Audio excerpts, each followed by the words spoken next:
Welcome to Advertising in America, the podcast where we meet entrepreneurs where they're at in their marketing and bust through their bottlenecks, breakpoints, and blind spots.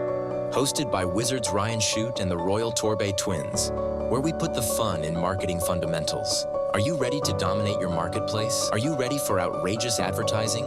Do you want to become a household name? Brought to you by Wizard of Ads for Services. Visit us at wizardofads.services to book your free strategy session with Wizard Ryan Shute today. On today's episode of Advertising in America, we explore how to get some more of them good leads. You know the ones. They buy what you tell them to. They spend buckets of money, and they have no objections. Not like them pesky prospects who just don't comply. Mick, light her up, bud. Okay, this is going to get me off on a bit of a rant. The question, how do I get more good leads, has a basic error in it. The error is the combining of marketing with sales. There's nothing that scares me more than a company with one person whose job title is Director of Sales and Marketing. Major red flag, because those two jobs aren't just different. They're actually supposed to be in a bit of a conflict with each other. It's like my partner Steven Semple says about accounting and finance. Yes, they're both involved with numbers and money, but they're not the same. Finance is about how you're going to get the money to accomplish your goals. Accounting is keeping track of exactly where all the money is spent. Put an accountant in charge of finance and your company will be efficient but will never grow because growing is risky and there's no line item in the budget for risky experiments. Put a finance guy in charge of accounting and you'll be bankrupt in 6 months and nobody will know where all of the money went. You need to have both, separate and in mild conflict with each other. Accounting keeps finance in check to make sure the bills get paid. Finance pushes accounting out of its comfort zone so you can grow and flourish. Now, marketing and sales. Yes, they're both involved with influencing consumers to buy things from us, but they're not the same. The job of marketing is to get a person to want to choose you over the other options or brands that sell what you sell. That person now becomes a lead. The job of sales is to take a lead and convert that lead to a purchase. Marketing has been successful if more people walk through the door, call on the phone, visit your website, fill out an online form. Sales has been successful only if money changes hands. Sales and marketing, and yes, they're supposed to be in conflict a bit, and this usually results in one blaming the other if revenue isn't up. Marketing says, well, we sent you all these leads, why didn't you convert them? And sales replies, well, the leads you sent were shitty, send me good leads. The Glengarry leads, how do I get more leads? I'm a marketing guy, not a sales guy, so it's in my nature to side with marketing in this particular fight. Marketing doesn't believe there are good leads or the right people or anything that a salesperson might describe as a qualifier. It's not the job of marketing to qualify the customer. That's your job. That's the job of the salesperson. And by the way, you don't want marketing to qualify your customers because marketing doesn't know how to do that. We have no expertise in this area. Asking us to qualify your customer is a mistake. We might fuck it up. You qualify the customer. Our job is to make everyone love this brand. Everyone. Those who can afford it and those who can't. Those who are ready to buy today and those who are just looking. I bring you more leads. You sift through them and convert the ones who qualify. That's it. I'll do my job. You do yours. So, coffee is for closers. I guess that means marketers get kale seaweed smoothies until you get them leads up. Chris, can marketing get more of them good leads? Or are they really the anti-sales department? This is one of the most annoying, whiny complaints I hear. Sure, we have lots of leads, but they aren't the right people to afford our products and services, and they always want price cuts, and they always want to argue with our recommendations. Why can't you get us more people who take our advice and pay full price? First of all, take your advice? This is America. We don't respect experts anymore. I saw a thing on Facebook that says the opposite of what your highly trained HVAC technician recommended, so I think we should do that. In a world where we don't trust doctors and scientists and journalists, what are the odds we have respect for your plumber? Deal with it. And stop whining to your advertising guys that when people come through the door, they don't immediately open their wallets and dump the contents into your till. I get people in the door, you close.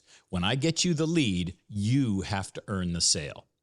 I was the creative director on Porsche in Canada for 7 years. And when we got people into the Porsche dealership, they usually bought a Porsche. Why? They're awesome. All I had to do was get people to take a test drive. I warn you, don't test drive a Porsche because you will buy one because they close the deal by being awesome. But interestingly, We didn't fill the dealership with Hyundai drivers. You want the right people to be your leads? Easy. Be the brand these leads choose. No one buying a purse walks into a Chanel store or a Burberry or a Louis Vuitton and says, "Can I get a discount?" They know the deal. If they can only afford a $49 Target purse, they won't go to Louis Vuitton. If you offer discounts and 2-for-1 and limited time only clearance sales, that is the kind of consumer you will attract. And guess what? People from all classes and income levels will pay good money for good value. People from all walks of life pay a premium price for the latest iPhone, and they don't think they can haggle the price down. Why? Because Apple doesn't play that game. They behave like Apple. Want good leads? Be the brand good leads want. On behalf of mediocre salespeople selling mediocre goods and services everywhere, I just want you two to know that you're both assholes. Clearly, marketing ain't going to make it easy for us hardworking sales guys. Let's delve deep into how we can all just get along. But first, a word from our sponsor. Hey listeners, Wizard Brian Chute here. Want a personalized strategy to instantly 4x the effectiveness of your marketing dollars? Schedule a free call with me at wizardofads.services. We'll chat about your goals and how you can quickly dominate your marketplace. I have limited availability though, so don't delay. I guess you could delay it a bit, but not too much. That'd be like an over delay. So maybe just skip the delay part entirely and book your call just as soon as you're ready to start making money. You certainly don't want to delay that, right? And now, pitter patter. Chris, I just love that you spoke about being the brand good leads want.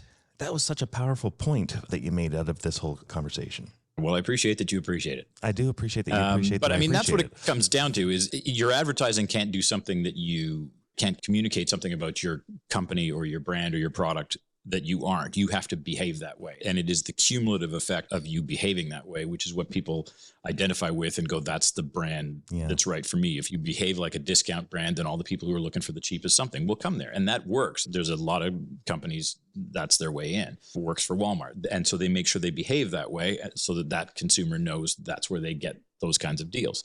Other brands behave other ways, and that's how they attract those kinds of consumers. What you can't do is behave one way and then just say, can you run an ad that says we're something else? Well, and what I find ironic is that very often you'll have a company that will be running deal after deal, discount after discount, sale after sale, and then they'll complain to their marketing department saying, all the people that come into our store are very price sensitive. They're very, very price sensitive. It's like, well, all the fuck you're talking about is discounts and deals and an opportunity to pay less. And then you're surprised when the very consumer you're attracting is the person who is looking for a deal and is going to try and chop you down even more. No kidding that guy's ears perked up and he said, maybe I should go there and get some of them deals for myself. Yeah. Now, the hard part, of course, is that when you do that, especially for years at a time, and then you want to suddenly change to a more relational campaign, there's going to be significant pain when you stop constantly talking about sales and discounts and deals. A significant amount of time, people are going to be waiting for that next deal and they simply won't buy from you. You're doing that to yourself. When you make yourself a brand that always has a deal, if you ever stop, now you're going to have to get past that and go through sort of a withdrawal period. And it's painful. It is withdrawal. But at least then you can start talking about some other reason why someone might want to choose your brand, because good heavens, if you don't have another reason for people to choose your brand beyond they'll pay less, then you're already in trouble anyway. So you really have to do something. I think it really does come down to the fact that a lot of the companies that we work with are working with a premium in the price. They're not selling based on the lowest price, which is the standard go-to when you're attracting as many people as you can for the transactional sale. And if in fact you are the cheapest price, that's a really simple and easy way to market, not unlike Walmart. But most companies that we work with, particularly in the services business where there is this variability to the value proposition, many of our clients mistake this idea of, well, we have really good techs and we really do it better than everyone else, when the average consumer sees every HVAC or plumbing company or electric company as basically the same, that you are absolutely and in every way interchangeable, right? It does not matter until you make it matter with something more than we really just do a much better job than our competitors. Well, and the trouble with we do a better job than our competitors is so easy to say and so difficult to prove. Right. And if everybody is saying, oh, we do a really good job, or Chris's favorite, our people really care, again, something that anyone could say, then you're really not saying anything at all. And so you might as well not even bother.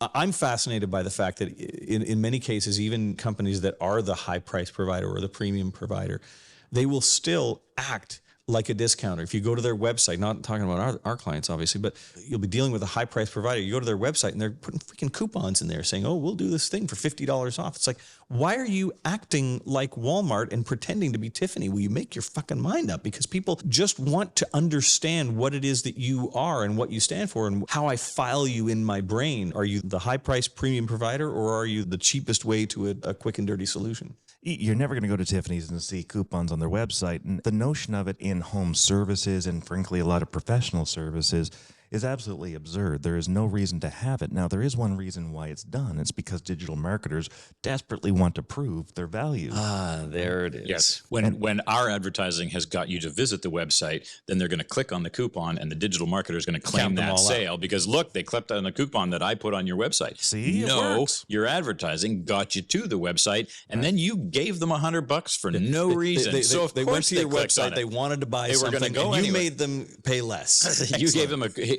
would you like to pay less for that thing that you were just Yes, about to I buy would. from I me? would Yes, I absolutely will like click to on pay that. that. And so, yeah, we're both claiming victory. Well, there was only one person who got you to the website in the first place, and that's your advertising. Yeah, and the business owner lost because that discount came off of his bottom line. I mean, that was pure profit that you just gave away. Why did you do that? It doesn't make any sense, and it certainly didn't move any needles that they imagine they do. This has been researched so much that there is absolutely zero proof of the true effect of those things in things that aren't, what do we call it, impulse buys, right? Discretionary or sunk cost purchases. Good leads pay a premium for two things. They pay a premium for convenience, and they pay a premium to elevate their own personal class, right? Their class within the ranks of the tribes that they're within, including the class within themselves, right? That I'm good enough for this and I deserve this. There's an awful lot of people who also don't believe that they deserve to spend a little bit more on themselves. So it becomes this really, really interesting dichotomy of truly the psychology of good leads are we're looking for people who are trying to positively affect their identity, and in the absence of it lending to identity, we only get a premium price if we're actually doing something that conveniences them at a level that is higher than our competitor, who sells literally the exact same product. The trick to being a successful high price provider is not simply charging more. You actually have to give them a premium experience. When they're going to pay more, you want to believe they want to have a different experience. And when you go to Tiffany, you will not get the same experience you will at the Walmart diamond counter, even though they are technically both selling little carbon rocks. So yeah, you pay more, but you get more. And the value proposition is well understood, and both are very, very successful companies. And people know what to expect. When they walk into Tiffany's, they look forward to that experience. I'm going to be shown around like I'm a valued customer. They're going to take the time. They're going to get their gloves on, whatever it is they do. And it's all the behavior of that. And then when you walk out there having paid hundreds of dollars more than perhaps you could have gotten a similar product somewhere else, you go, yeah, but I just went through that experience. So they behaved in a way that made me appreciate why I paid that. When you go to an Apple store, there is that whole process, right? There's no cash registers. The receipt just comes out of one of the random tables nearby, and the guy just pushes a button on his phone, and the guy comes running out from the back room somewhere with your computer, and no one ever pressures you. Like, there's this whole experience. And when you walk out of an Apple store with an Apple product, you think, that was a really cool experience. I feel premium. I feel it's that thing you said a minute ago about you feel like you've elevated yourself. Look, I deserved that. I deserve to be treated that way. I deserve to have this cutting edge thing.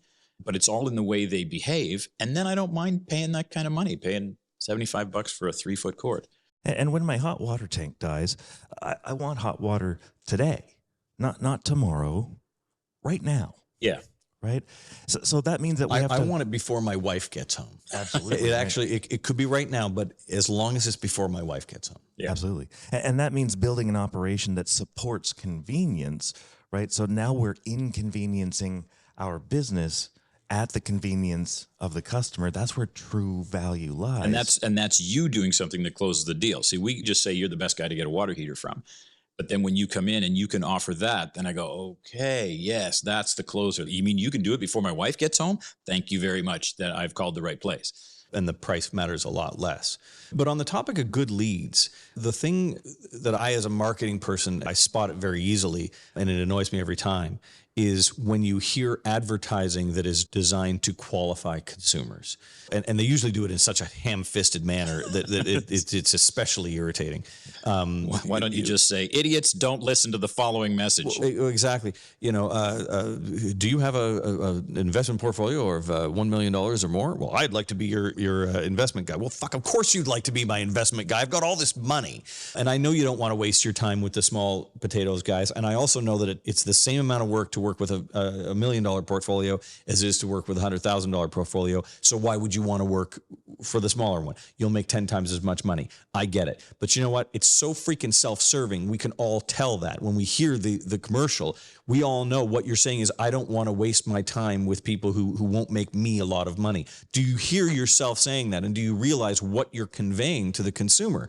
The job of marketing is not to qualify your potential customer, because qualifying a customer is a subtle thing which should be done by people. A commercial doesn't have the intelligence, because it's only a one-direction conversation, to be able to figure out, what is this person really qualified or not really? If you give that away to a commercial, you're taking a tremendous risk, because the commercial might get it wrong. A well-trained salesperson is really the only person who should ever be saying, this person is a good lead or this person is not so good lead. Well, and look, as a sales guy, I've come to learn that the good leads are the leads that know, like, and trust you before they need your thing. And I invite you to explore that idea that, yes, indeed, there is a good lead, and we get good leads by the message that we put out into the world. For example, you and I just had a meeting with one of our wonderful clients out of California, and they were running this ad that was $1,500 off of any air conditioner for the rest of the year, because we need to clear out our inventory for the rest of the year, and we've got this thing, so we'll give everyone anything, $1,500 off. Just buy from me, please, for the love of God, just buy from me. And I said, well, what if, maybe, just what if we instead said, we'll give you $1,500 off if we can't install it today? Now, what we've done is we've appealed to both categories of customer. We have the relational customer who appreciates their time and cherishes their time more And than wants their the money. water heater replaced or the air conditioner replaced before my wife gets home. Bingo. And the flip side of that is, I'll take the consolation prize if I have to get it installed tomorrow or Saturday. If I'm a transactional customer, I'll say, can you take the long way so you can't make it? And then I get $1,500 back. The company was prepared to give the customer anyway. Yeah. Right. This is not about spending money you don't have and digging deep to get that deal done worse than you would have any other way. What you framed it as is, now I can deliver a premium experience, with premium being convenience in a case of a externally triggered grudge purchase like air conditioning.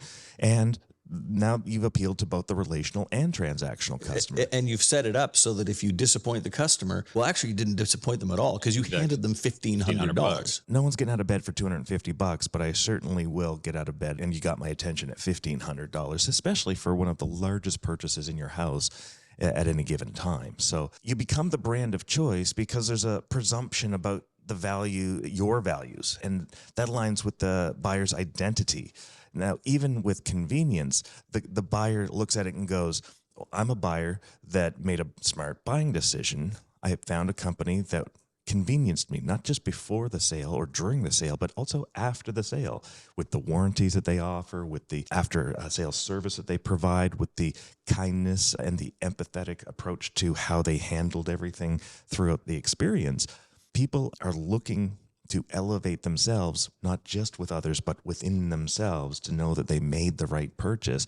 And these are the things that we can talk about top of funnel, mid funnel, but it all starts back with that employee experience. If we haven't actually got the employee bought in on this notion, they're really going to have a hard time portraying that to the customer. The top of funnel thing that you mentioned, Mick touched on this with his financial advisor example too. The other kind of supposedly not great lead that gets provided is the tire kickers, right? The people who aren't ready to buy today. It's like, well, you're sending me these people, but they're just sort of looking around, as if that person's a bad lead. And the truth is, all leads are good leads. They may not be a good lead today. They may not walk into your store and buy a diamond ring today. But if you get them into the store and they look at some stuff and they talk to a guy and they figure out how much it costs, and they get treated like a potentially valuable customer, then when they reach that stage, they are going to call you. So this whole thing about how, well, yeah, but they weren't ready to close the deal. A, you're the one who closes the deal. B, if you don't close the deal today, but you make a friend, you make a contact, you're going to close the deal a year from now when they actually are in a position to do that. So if you get them at the top of the funnel, those top of the funnel leads are not bad leads because they're in your funnel now. And then later on, they are going to pay off. So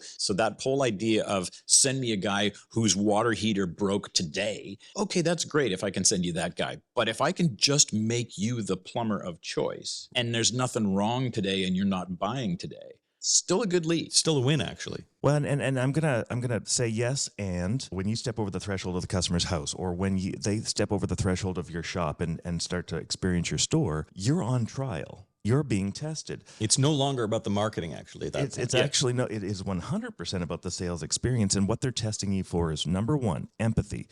Did you demonstrate empathetic cues throughout this process? And are those empathetic cues that we heard in marketing consistent with those in sales? Right. Two, once empathy has been covered, because empathy is always the first step, it goes into competence. Are you demonstrating your competence to me? Now, if your salesperson fumbles it up, doesn't know any answers, ignores you, treats you poorly, does all of the things that a very high potential thing, technicians going in and trying to sell nonsense, and all of the stuff that send the signal that you're not the right choice, then that was your sale to lose. Yes. That's not a bad lead. That's a bad salesperson. Yeah. And that is a fundamental flaw that happens most of the time. That is exposed through sales yield. We start to see whether or not they're closing, what the percentage they're closing at, what their average tickets are, and whether or not they're trying to go after the primary sale, the necessary sales, or the discretionary sales, depending on what the customer is sending us for feedback, right? We need to be hyper conscientious and focus on that. After they've engaged your company, you're either going to meet, exceed, or fail to meet their expectations. And ultimately, that's what's going to determine whether or not you ever see them again. And there's nothing that we can do in marketing or branding that's going to change that, aside from possibly getting a second chance if we have an outside faint chance of them connecting with us at some other level. I think another interesting thing about salespeople, and this is cyclical, of course, and I'm going to sound like I'm picking on salespeople again from the marketing perspective. But remember a few years ago, right at the beginning of COVID, when everybody decided that we were all working at home and they suddenly realized their home was too freaking hot during the day and they all bought a new air conditioner. And I think there was like a year and a half when at HVAC companies, they didn't have to sell. They simply had to answer the phone and say, yes, we can do that. And I think a lot of salespeople started to decide, they stopped selling and they started taking orders. And when you do that for a year and a half, you start to think, well, then you just ring, yes, can install that. It'll be $20,000. See you next week. They think that that's what the process is supposed to be like. And then now, of course, that created an overabundance of people proactively fixing their air conditioners. And that always results in a couple of years later when there aren't that many. It's the other side of that curve. It's a correction where there are not that many people calling. And what they then say is, the leads are no good now. It's like, well, the leads are not no good now. It's that now you have to sell again. Now they're not just calling up saying, can you please do this? And how quickly can you do it? And I'll pay anything. Right. And a salesperson who's not, doing the things you're talking about, is not a particularly energetic or proactive salesperson, will simply look at it and say, the leads are shitty now. What's wrong with your commercials, Chris? It's that the mindset of the consumer has changed. You now have to go back to selling. So sell. So you do the conversion. So I got them into their house. I they just need a new filter today. So it's only a $50 sale, not a $15,000 sale. They're not shitty leads. But if you can treat that person empathetically and all the things you talked about and solve their problem today, then 2 years from now, when they do need a new system, that's the conversion, right? So and you still have to do the work of selling. So you do the work. You do the work on that smaller ticket item in order to cement that relationship. And a lot of people are saying that the customers just aren't buying anymore. Well, a broken air conditioner or a broken hot water tank is a broken air conditioner and hot water tank. Yeah. Now, there is a small percentage of cannibalization of sales that were pulled forward through COVID because of the higher access to discretionary funds. There is less debt, discretionary debt available to people, even those with good credit right now. That is an economic factor that is 100% uncontrollable, but that does not change the fact that you have to actually be a good salesperson, right? and maybe consider the business model that you're in as to whether or not you're trying to get the big home run every single time, or if you're actually going back to work to do what the customer called you for. In home services, it's very often to fix the thing, not to take the big swing and hit and replace the thing. So we look at those opportunities shockingly show up overabundantly to businesses that I work with and that we work with, that go in with the right intentions out of the gate, that are speaking the language of the customer about what the customer likes in a manner that the customer is going to buy in, right? This is selling in its greatest form. So we as leaders do have an obligation to not only build marketing that appeals to the relational mindset and brings them in under the right terms and conditions, but equally as much to curate our inventory, our solutions, our offers, to be easier for sellers to sell and easier for buyers to buy. If this whole thing is going to work, we're going to need that beautiful combination of marketing and sales working together hand in hand. Yes, there is a friction, a tension, a conflict. And we should never really always agree.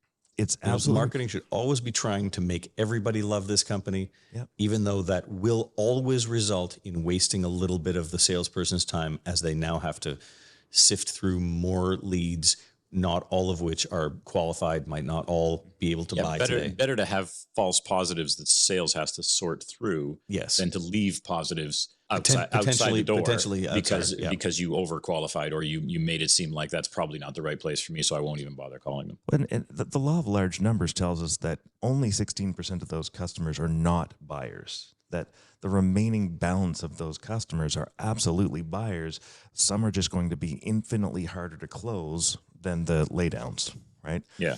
There's also 16% of those buyers, thereabouts, depending on each market, it shifts a little bit, not a lot, that couldn't finance a hot dog, right? So there's nothing that you're You going to never be had a able chance to with do. that guy anyway. Yeah. So you're not going to win on 32% of cases, no matter what. Yeah. What you can win on is the remaining 64% or 68% of the population that you have to work harder for now, because they don't happen to be in the 7% sliver of customers that are instantly demanding to buy your thing today, trying to shove their cash in your face. And the solution is not to run a commercial that says, "Do you have good credit? Then I have products and services for you." Right? Well, and that's exactly it, right? It's not what you say, it's how you say it that attracts not only the right customer, but the right customer mindset. Because let's all agree, we're all transactional and we're all relational in different types of purchases. Depending on the situation. Yep. And if it's a professional service or if it's a home service, it is almost always going to be a transactional purchase until you've otherwise given them a reason for it to be relational. Do you want to start the relationship and the relational messaging before they get to Google and you into their house, or do you want to start the relational message when you arrive at their house? You've got so much more of an advantage if people feel right about you coming in and are already predisposed to see you as the empathetic, competent solution provider who's hoping that you're going to throw the same virtue signals when they show up to their house and deliver a convenience that has them saying yes today. That's where the real win becomes. And ultimately, we have to find fascinating ways to do that in marketing. One of the biggest things that I learned becoming a Wizard of Ads partner as a sales guy, as a transactional marketer, was there is a huge difference. There is a monstrous difference between what marketing is and does and says and what sales is and does and says. I very often made that mistake prior to understanding what Wizard of Ads teaches, not only at Wizard Academy, but teaches that we teach our clients and employ in our strategies as we build things out. Well, and your experience in the automotive business, and there's probably no category of business that understands the importance of good sales and good sales techniques than automotive, which is why they had people like you training people all over the world for sales in the automotive world. But when it comes to automotive marketing, boys, there's also no better example of marketing that was clearly designed by the sales manager. Product, service, price, line through the price, discount, feature, benefit, like everything that the salesperson cares about is pretty much the only thing that you see in the market. Then don't be surprised when that guy shows up at the dealership and wants to, well, what else can you give me? Can you give me a discount on this? Can you give me a discount on that? How come nobody comes in here and just says, I'll take the premium model and give me all the bells and whistles, and how much will that be? Sure, here's my check. No, of course they're going going to haggle. Why? Because that's what all your advertising was. Yeah, I can get you that for only $49. And if you act by this Thursday, we'll give it to you for the employee's price. And it's like you set the stage for that. You do. Look, these are self-inflicted wounds, right? And that's what we're trying to circumvent in good marketing, which isn't table stakes. It isn't offers. Sometimes it's offers, but let's create elegant brand protective offers, brand integrity driven offers that say, hey, here's the relational way that we solve this problem that may also sometimes happen to appeal to the transactional mindset as well. Knowing that those two wolves are both inside our heads and we have to choose which one to starve, but we're very often fattening up the transactional wolf in this particular case. One of the biggest things that I discovered in doing an analysis with DataTurk, which basically taps into the Service Titan data in home services, was it was actually higher than 50% higher average ticket coming from club memberships, or those people who were acting in relational ways, who demonstrated a form of trust with the companies. When you're getting 50% higher average ticket, you're getting close on the first sit, you've already paid your incremental expense of your fixed operations off of the smaller ticket. So there's disproportionate profitability out of appealing to the relational customer. That means that you don't need as many leads as you do spend the appropriate amount of time in closing the leads that trust you. Now, is that to say that you're going to kiss some frogs along the way? You absolutely are. But in some cases, we're the frog and we don't realize it. And we need to realize that we do actually have to pass the test before we actually get the chance to engage the client through a sale. And you build your plan based on the typical answer, not the exception. That's exactly it. So an interesting little contentious topic here, the tug and pull of marketing versus sales and good leads versus bad leads. Good lead, what we call high cap. It's a higher conversion average sale and profit, but it's not as simple as you get them in and I'll close them down, because almost always the sales people aren't actually closing them down. And even if we sent them, a person with a truck full of gold, they'd let the customer walk. So we do all have a responsibility to play for this to be a winning recipe. It's not just a one-sided conversation. Except that marketing is always right and sales is always wrong. Exactly. Well, there's that. So a contentious conversation as we try to reconcile sales and marketing. Very likely some remaining unresolved childhood traumas, and probably from both departments, I would suspect. Coming up, the riveting conclusion of this episode of Advertising in America. Stay tuned for 3 ways to win the hearts of those high-cap customers. Back in a moment. Remember that saying, only half your marketing is working, you just don't know which half? Let's help you with that. Book a free strategy session with Wizard Ryan Shute today at wizardofads.services. Yes, that's a URL, wizardofads.services. Now let's get back to the show. Is there a way to attract good leads in sufficient volume with offers that make you look generous and abundant rather than cheap? Yes.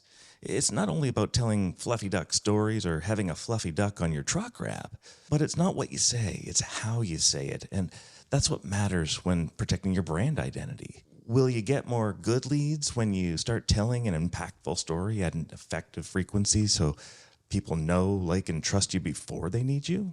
You betcha. Can we find ways to be the brand of choice, making it easier for sellers to sell and buyers to buy? Yes. Think about the one big thing that you'll do that moves the who gives a shit meter the most on the goods and services you do sell. Then figure out how that one big thing feeds your buyer's needs to elevate their status or become the most convenient solution available before, during, and after the sale. Until next time, thank you for tuning in, and we hope that the hate mail starts piling in soon. Mick is getting a complex, and Chris is getting shingles. Thank you for joining us on Advertising in America. We hope you enjoyed the show and captured a nugget of marketing magic. Want to hear more? Subscribe, leave a review, and share this podcast with your friends. Do you have questions or topics you want us to cover? Join us on our socials at Advertising in America. Want to spend your marketing budget better? Visit us at wizardofads.services to book your free strategy session with Wizard Ryan Shute today. Until next time, keep your ads enchanting and your audience captivated.